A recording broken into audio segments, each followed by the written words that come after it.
जो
आज का दूसरा हवाला हम खुदा के कलाम में से सुनेंगे।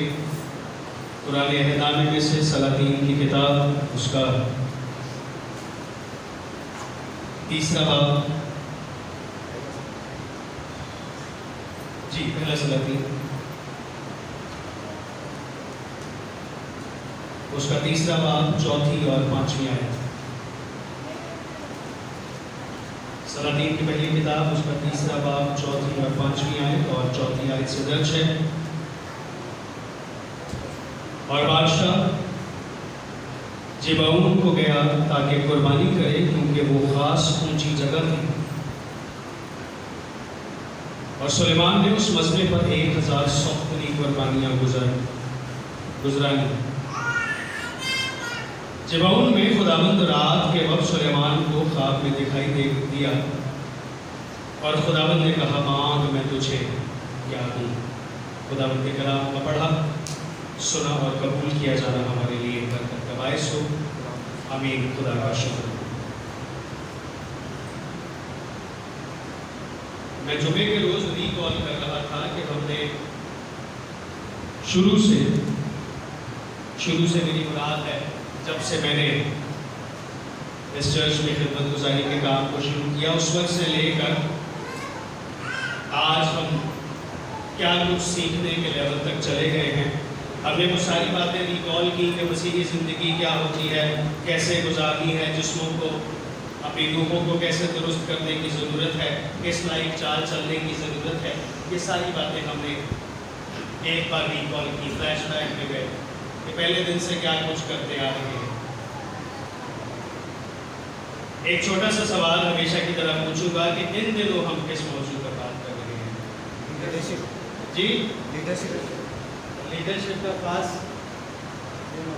आसान जो मैंने मतलब बताया था कि लीडरशिप का असल जो है फेम, और पंजाबी जो मैं एक जुमला क्या ही आगे लगना है ना, आगे लगना तो दूसरे ने की करना, रहनुमाई करना। लीडर के एतबार से जब हम सीख रहे हैं तो मैंने पिछले बार कहा था कि यहाँ पर सिर्फ मसीही लीडर्स की बात नहीं हो रही है। मसीही लीडर्स जो आपको माइक के इस तरफ नजर आते हैं, सिर्फ उनकी बात नहीं हो रही है। जहाँ जहाँ पर खुदा ने आपको तैनात किया हुआ है, वहाँ आप एक मसीह खुदावंद की तरफ से रिप्रेजेंटेटिव की हैसियत से, उसके भेजे हुए एक कारकुन की हैसियत से उसकी गवाही देने के लिए खुदा ने आपको क्या किया है? तैनात किया है, भेजा है कि जाओ उस कम्युनिटी में भी मेरे नाम का प्रचार करो, मेरे नाम की क्या करो? गवाही वहाँ पर उनको बताओ कि दर हकीकत क्रिश्चियन जिंदगी या क्रिश्चियन लीडरशिप होती कैसे। सिर्फ पादरियों की, एल्डर साहिबान की, डीकन साहिबान की, चर्च की क्वायर की बात नहीं हो रही, सिर्फ यही लीडर्स नहीं है। हर वो मसीही जो मसीह खुदावंद पर पूरा ईमान रखता है कि हाँ होना चाहते हैं, और वो इस बात पर भी फोकस है कि जी सब कौमों में जाओ और क्या करो, उनको मसीह खुदावंद का शागिर्द बनाओ, वो लीडरशिप के ज़िम्मे में गिना जा सकता है और जाता है। पहले एक दौर में आम लोगों को लीडर नहीं कहा जाता था, लेकिन अब दौर चेंज हो गया। जो खुदा के नाम की गवाही दे सकता है वो लीडर की हैसियत से आगे काम करता है। फिर हमने बात की थी कि लीडर जब होता है तो उसके पास मुख्तारी जो है, जो इख्तियार है, वो उसका अपना नहीं होता है। उसे भी, लीडर को भी इख्तियार कहीं ना कहीं से मिला है और वो उस इख्तियार को लेता है और फिर आगे क्या करता है? इस्तेमाल करता है। अगर मैनेजर के पास इख्तियार दे दिया गया है तो इसका मतलब वो इख्तियार पहले डायरेक्टर का है, CEO का है, MD का है, उसने आगे मैनेजर से कहा है, उसने आगे सुपरवाइजर से कहा है, उसने आगे फ्लोर मैनेजर से कहा होगा, फिर जाकर एक टीम तश्कील आई गई। लेकिन जब इख्तियार हमारा है नहीं और किसी का है, तो मैं एक सवाल आपसे पूछता हूँ, मिसाल के तौर पर अगर मेरे पास 2000 है तो क्या इस बात का इख्तियार मेरे पास है कि उसे किस लाइन का से खर्च कर सकता हूँ? इतना मुश्किल सवाल तो नहीं पूछा। अपनी चीज अपनी मर्जी से मैं खरीद सकता हूँ। अब सवाल ये है कि उन 2000 रुपए से क्या खरीदता हूँ? अपने लिए उन 2000 से मुश्किलात का इंतखाब कर लेता हूँ, उससे फरेबकारी करता हूँ, नहीं करता हूँ, या मेरे पास चॉइस है कि मैं उन 2000 से अपने लिए बरकत, बख्शिशें, नेमतें भी खुदा के घर से ले सकता हूँ। सारी बात डिपेंडेंट है मुझ पर कि मैं उस मुख्तारी का इस्तेमाल किस लाइट कौन से करता हूँ। आज जो तमसील हमारे सामने पहली पढ़ी गई उसमें भी ऐसा ही कुछ दर्ज है। और कहानी कहाँ से शुरू होती है? एक मालिक है, उसने आगे एक नौकर रखा हुआ है और सारा इख्तियार किसको दे दिया है? नौकर को दे दिया है। और बेफिक्र होकर कभी इधर जाता है, कभी उधर जाता है, घूम फिर रहा है। सारा कारोबार उसने उस मुख्तार को दे दिया है, अपने मैनेजर, अपने नौकर के हवाले कर दिया। फिर कहीं से उसको पता चलता है कि मुख्तार जो है, वो नौकर जो है, वो दुरुस्त काम नहीं कर रहा, हेरा फेरी कर रहा है।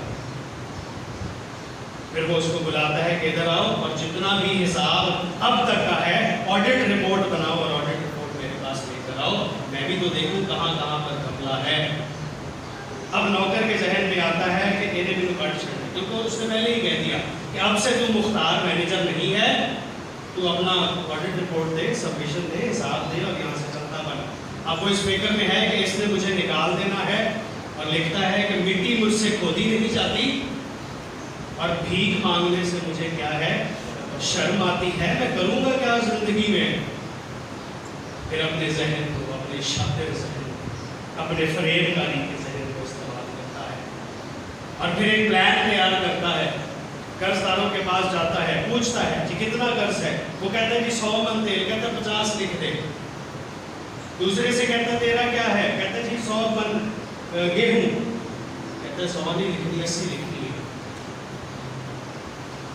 ये सारी कहानी हमारे सामने पड़ी गई, हमने सुनी, अभी दोबारा रिकॉल भी की। एक बात जो गौरतलब है, जो पहली ही आयत में मिल जाती है कि उस मालिक ने, उस CEO ने, उस डायरेक्टर ने अपना पूरा भरोसा जो है वो उस अपने नौकर पर रखा हुआ था। कैसे पता चलता है? पहली आयत को दोबारा पढ़ेंगे। लिखा है, फिर उसने शागिर्दों से भी कहा कि किसी दौलतमंद का एक मुख्तार था, उसकी लोगों ने उससे शिकायत की। किसने आकर शिकायत की है? दूसरे आ रहे हैं और बता रहे हैं कि तेरा रखा हुआ मैनेजर मुख्तार जो है वो दुरुस्त काम नहीं कर रहा, वो तो घपले करता है। इससे ये जाहिर होता है कि मालिक ने कभी पलट कर पूछा ही नहीं कि भाई तू इतने अरसे में क्या कुछ कर रहा है, कितना माल बिकता है, कितने पैसे आते हैं, उसने कभी नहीं पूछा। लोग हैं जो दूसरे आकर बता रहे हैं कि तेरी मुख्तारकारी करने में कोई प्रॉब्लम हो रही है। कल ही मैं बात कर रहा था, ये सारी बातें 2023 साल पहले लिखी गई है। मैं और आप आज इससे क्या सीखें? तो मेरी और आपकी जिंदगी में अगर इसी तमसील हवाले को ले लें तो मालिक कौन है? खुदावा। मजदूर बनाकर किन्हें भेजा गया था? नौकर बनाकर किसे भेजा था इस दुनिया में कि जाकर खेत में काम करो? कलीसिया को, मुझे और आपको। हम खेत बहुत है लेकिन मजदूर क्या है? मजदूरों की जरूरत है। मजदूर आसपास पड़े तैयार भी हो रहे हैं, लेकिन क्या वो मजदूर, वो मुख्तार जिन्हें इख्तियार देकर भेजा गया है, वो दुरुस्त तरीके से काम कर भी रहे हैं कि नहीं। जहन में एक बात आई कि सोना हमारा है कि हम सोने के ऊपर रह गए। दौलत हमारे कंट्रोल में है या हम दौलत की कैद में जिंदगी गुजार रहे हैं। मुख्तारी जो हमें मिली है उसका लायक तौर से दुरुस्त इस्तेमाल, उन 2000 रुपए से मैं क्या कुछ खरीद रहा हूं अपने लिए, घराने खानदान के लिए, इस बात पर गौर करने की जरूरत है। वो मालिक अपनी जगह ठीक था, उसने पूरे तौर पर भरोसा किया और मुख्तार से कहा जा जाकर सारा कामकाज संभालने, कारोबार संभालने, कभी पलट कर पूछा भी नहीं है। मालिक पूरे तौर पर भरोसेमंद था, लेकिन वो नौकर इस लायक न था कि उस पर क्या किया जा सके, भरोसा किया जा सके। कभी मैंने और आपने बैठकर गौर किया है कि मालिक ने भेज तो दिया है, मुख्तार बनाकर, है ना, लीडरशिप देकर जाओ और जाकर लीड करो, सब कौमों को बताओ कि मसीह कैसा है, मसीह की खिदमत गुजारी कैसी है, मसीह जिंदगी गुजारना कहते किसको है। लेकिन क्या मैं और आप थोड़े में दयानतदार हैं? जितनी लीडरशिप उसने, जितनी कामयाबी उसने दी है, मालिक ने जितना कुछ उसको दिया कभी पलट कर पूछा नहीं।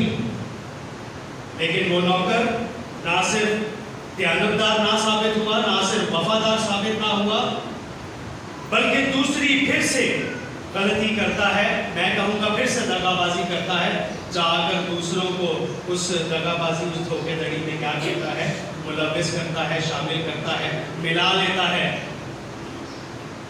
जाकर उनसे भी कहता है कि खुद भी बचो और मुझे भी क्या करो, बचाओ। मैं एक जगह जिक्र कर रहा था तो कहने लगे जी अगर उसने ये 50 मन तेल कम करवाया, 20 मन गेहूं कम करवाई, तो उससे क्या हुआ? उससे हुआ ये कि उसने उनको फायदा देकर, उसे पता है मैं यहाँ से चला जाऊंगा, मेहनत मैं कर नहीं सकता, मट्टी मुझसे खोदी नहीं जाएगी, भीख मैं मांग नहीं सकता, तो मैंने कहीं ना कहीं तो रहना है। तो वो उन कारोबारी लोगों से क्या बटोरने की कोशिश करता है, फेवर लेने की कोशिश करता है, उन्हें अपनी तरफ माइल करने की कोशिश करता है। मालिक को तो पहले ही नहीं पता है कि किसको कितना क्या कुछ बेचा गया है। फेवर लेता है कि तू 100 की जगह 50 लिख दे। पहले खुद भी गुनाह किया, पहले खुद भी गलती की, और बजाय इसके कि माफी मांगकर उसे सुधार लेता, मालिक के साथ उस कारोबार को आगे कंटिन्यू करता, खुद भी उस गड्ढे में गिरा और दूसरों को भी लेकर उस गड्ढे में उसकी गाँव मिलकर चला कर लगाते हैं। मैं खुद तो डूबूंगा, तुम्हें भी साथ लेकर क्या करता हूँ, डूबता हूँ। ना अच्छे रिजल्ट्स कामयाबी मेरे पास है, आओ तुम्हें भी वो राह दिखाता हूँ जहाँ कामयाबी का दूर दूर तक कोई वास्ता नहीं। दूसरा हवाला जो हमने पढ़ा सुलेमान बादशाह के बारे में, वो कुर्बानियाँ गुजरानता है, पहले ही बादशाहत हासिल करने से पहले ही कुर्बानियाँ गुजरानता है, उसके बाद भी गुजरानता है। लेकिन 2 आयात पढ़ी गई जिसमें खुदावंद खुदा से बराह रास्त पूछते हैं, बता तू क्या चाहता है कि मैं तेरे लिए क्या करूं। मेरी नजर में सुलेमान बादशाह को अपना सारा इख्तियार पाने से पहले, अपनी सारी डेजिग्नेशन कुर्सी संभालने से पहले, उस पोस्ट को पा लेने से पहले एक ब्लैंक चेक था जो खुदा बाप ने सुलेमान के हाथ में रख दिया। तू बता तू क्या चाहता है कि मैं तेरे लिए, एक ब्लैंक चेक है, एक पूरा कागज है, जो कुछ तू इसमें लिख देगा, जितनी बड़ी रकम तू इसमें लिख देगा, वो मैं तेरे लिए क्या करूंगा, मुहैया करूंगा। मैं कोई शर्त नहीं मांगता। तू आगे कोई इक़्तिदार संभालने वाला है, इख्तियारात तेरे पास होंगे, उससे पहले ही मुझसे मांग ले। आगे चल के जब सलादीन की किताब पढ़ते हैं तो लिखा है कि मुकद्दस सुलेमान बादशाह ने क्या किया, खुदा से हिकमत मांगी, हिकमत की फरावानी मांगी, तालीम मांगी, तरबियत मांगी, फ़हम मांगा। ये सारी चीज़ें उसने कहा खुदावंद ये मुझे दे, मैं आगे को क्या बनने वाला हूँ लीडर बनने वाला हूँ, तो मुझ में थोड़ी सी अकल को क्या कर डाल दे। जब अकल डाल देगा तो उसके बाद रोशन कर देना। इस ब्लैंक चेक को मैंने क्या करना है, रकम तो वैसे ही मेरे पास आ जाएगी, फेम तो वैसे ही मुझे मिल जाएगा, सारे आसपास के सूबों में मेरा नाम बड़ा हो जाएगा। दाऊद के घराने से आगे किसी को चुना, ये सारे काम तो वैसे ही मेरे हो जाएंगे। अगर देना ही है तो मुझे क्या कर, फहम और हिकमत से नवाज दे। मैं लीडर बनने वाला हूँ, मुझे इतनी तौफीक दे कि अच्छा लीडर बनकर तेरे लोगों की अच्छी रहनुमाई कर सकूं। मेरे पास जब ब्लैंक चेक आता है, आपके पास जब ब्लैंक चेक आता है, तो आप उसमें क्या दर्ज करते हैं? जीरो बढ़ाते जाते हैं। बहुत अच्छी बात है। हमारी कोशिश होती है जीरो बढ़ा ले, देने से पहले फिर एक बार क्रॉस चेकिंग करते हैं, एक जीरो और बढ़ा लेते हैं। खुदा के पास किसी बंदा कट है, वो तो कहता है मांग, मैं तेरा मुंह क्या कर दूंगा, कर दूंगा। फिर देने लगते हैं, फिर चेक वापस लेते हैं, चल एक जीरो और बढ़ा लेते हैं। मैं और आप उस कोरे कागज पर जब खुदा कहता है इसमें लिख क्या कुछ तुझे चाहिए, मैं तेरे लिए मुहैया करूंगा। आज आलमगीर कलीसियाओं में, बल्कि अब मैं आलमगीर कलीसियाओं में नहीं कहूँगा, दुनिया भर में किसी भी मजहब से ताल्लुक को आज क्या मनाया जा रहा है? और फादर भी जो है, एक बाप भी जो है, अपने घर में एक लीडर, एक सरबराह से कम नहीं। उसे हेड ऑफ फैमिली इसलिए कहा जाता है क्योंकि सारे फैसले करने की सलाहियत, सारी सोच विचार करने की जिम्मेदारी, दुनियावी एतबार से सारी फिक्रें उस पर लादी गई हैं। और उसे कहा जाता है कि जो कुछ आप कहेंगे वो कुछ आगे खानदान में रीत को बनाकर पेश किया जाए। कभी एक बार बैठकर जरूर इस बात का ख्याल करें कि मैं और आप जितने भी हम साहिब औलाद इस वक्त बैठे हैं, जो कि अपने फैमिली के हेड्स हैं, सरबराही करते हैं, अपने खानदान के लिए, घराने के लिए लीडर की हैसियत से जिंदगी गुजारते हैं, कितनी जिम्मेदारियां हैं जो हमें खुदा ने दी हैं। क्या उनकी मुख्तारी हम ठीक कर रहे हैं या फिर इस नौकर की तरह डंडी मारते हैं? आगे चलकर इस हवाले को पढ़ेंगे तो लिखा है, एक नौकर दो मालिकों की खिदमत एक साथ। अगर मैं और आप जो साहिब औलाद लोग हैं, अगर अपनी फैमिली का सर है, तो याद रखें कि मेरे ऊपर भी एक सर मौजूद है। ये जितना इख्तियार मेरे पास है ये मेरा नहीं है, ये तो मसीह खुदाबंद ने मुझे दिया है कि जाकर अपनी फैमिली को हेड करो। कितनी मुख्तारी हमारे पास है, उसका इस्तेमाल क्या करते हैं? इस्तेमाल अच्छा है या बुरा है? कई बार हम हेड होते हुए, कलीसिया का हेड, फैमिली का हेड, खानदान का हेड होते हुए भी गलती करते हैं, लेकिन जिस वक्त गलती हो रही होती है उसे नज़रअंदाज करते हैं। एक मलिका अपनी बालकनी में चीफ एडवाइज़र के साथ बैठी थी, अपने ऊंचे वकील के साथ, और डेजर्ट खा रही थी, स्वीट डिश खा रही थी कि अचानक शहद का एक कतरा जो है वो गिरा और बालकनी की जो ग्रिल है उस पर कतरा गिरा। तो चीफ एडवाइज़र ने कहा कि मुझे थोड़ी सी मोहलत दे मलिका, मैं किसी खादिम को बुलाता हूँ, उसे फटाफट क्या कर दे, साफ कर दे। मलिका कहने लगी कोई बात नहीं, इतनी कोई जल्दी वाली बात नहीं है, ये बाद में भी साफ हो सकता है। शहद का कतरा टपकते टपकते नीचे जाकर सड़क पर गिर गया। चीफ एडवाइज़र ने कहा कि मुझे मोहलत दे, मैं इसे साफ करवा लूँ, सड़क पर गिर गया। उसने कहा कोई बात नहीं, सड़क पर गिर गया, बड़ी बड़ी गल है। जो बात तुम कर रहे हो कानूनी एतबार से, महल के एतबार से, हमारी रियाया सल्तनत के एतबार से उसे जारी रखो। वो जो शहद का कतरा गिरा था उस पर मक्खियाँ जो है वो बिनबिनाती लगी। मक्खियाँ बिनबिनाती देखकर महल की दीवार पर छिपक ली थी, उसने छलांग लगाई और जाकर मक्खियों को क्या करने लगी, पकड़ने लगी। पास ही एक बेकरी थी जिसमें एक बिल्ली थी, बिल्ली छिपकली को पुड़कता देखकर वहां पर मौजूद उसे क्या करने लगी, पकड़ने को आई। कसाई की दुकान बराबर में थी, वहां पर उसका कुत्ता मौजूद था। कुत्ता जो है वो बिल्ली पर लपका, दोनों में वो बिल्ली और कुत्ते की जो लड़ाई है वो शुरू हो गई। लड़ाई शुरू हुई तो इधर से बेकरी वाला निकला, इधर से कसाई निकला। वो जानवरों की लड़ाई खत्म तो हो गई, लेकिन वो आपस में इंसान जो है वो दोनों लड़ने लगे। लड़ाई बढ़ते बढ़ते इतनी बढ़ गई कि लोग सड़कों पर आ गए एहतजाज करने के लिए। एहतजाज इस लेवल तक चला गया, लाठियां चली, गोला बारूद हुआ, और कहीं एक छोटा सा आग का एक शोला जो है सारे उसमें से निकलकर, उस फसाद में से निकलकर महल में जा गिरा, और महल फौरन ही जलकर क्या हो गया, राख हो गया, तबाह हो गया। मलिका ने एडवाइजर्स को बुलाया, ये कैसे हुआ, ये क्या हुआ?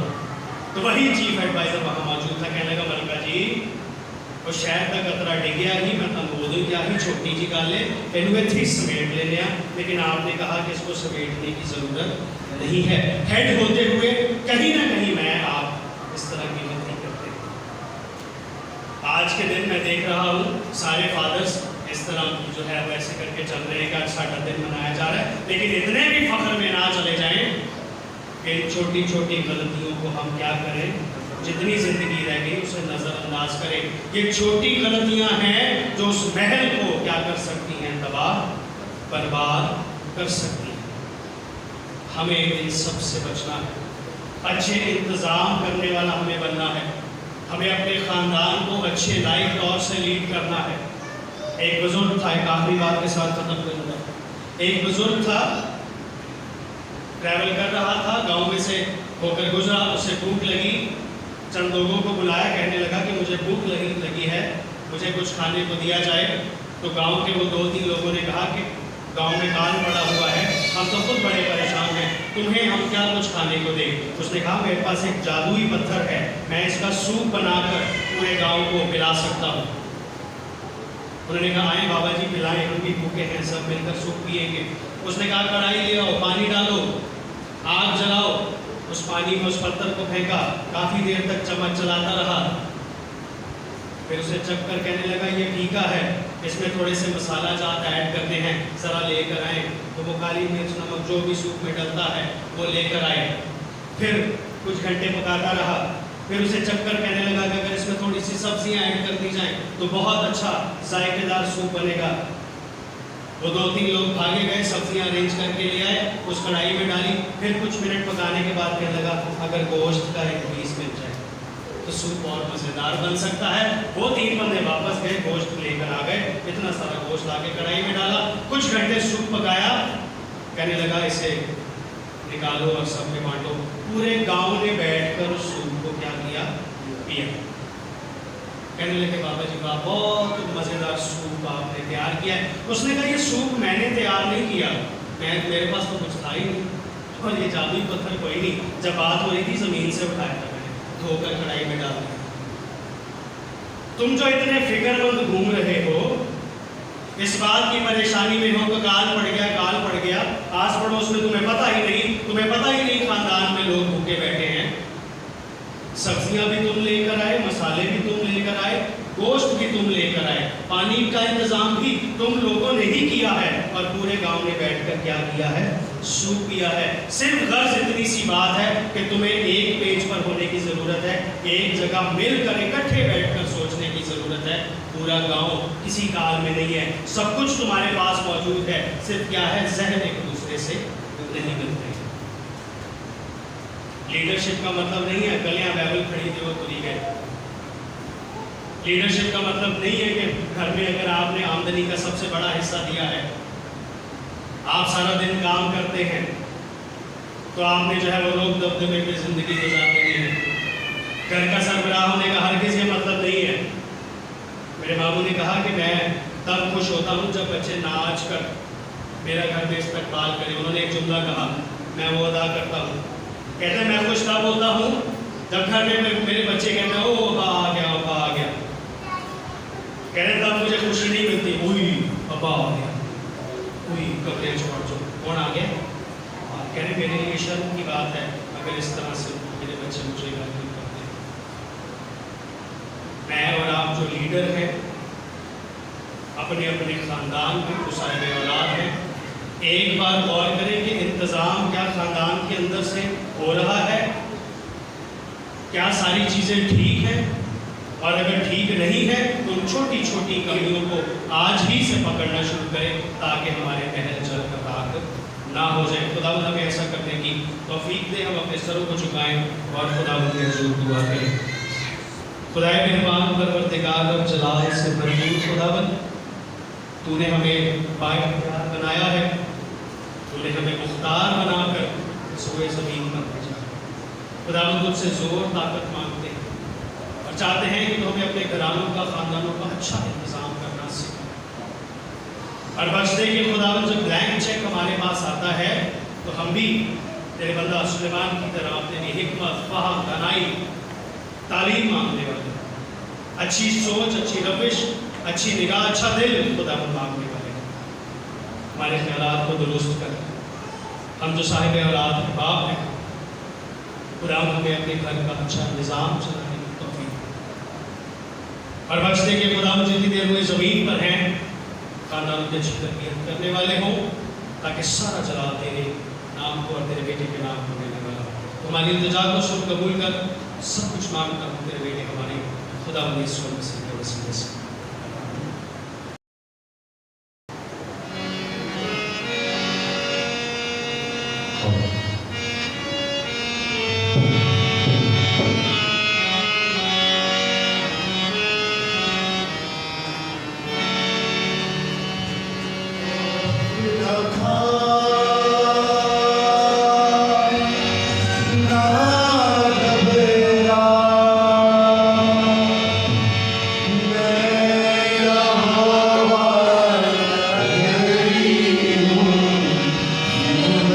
Yeah.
एक गीत गाना चाह रहे हैं पूरी क्वायर टीम की तरफ से सब फादर्स के लिए। ये उनको डेडिकेट किया जा रहा है, उनकी खिदमत को सराहा जाएगा। गीत का जो मान है वो है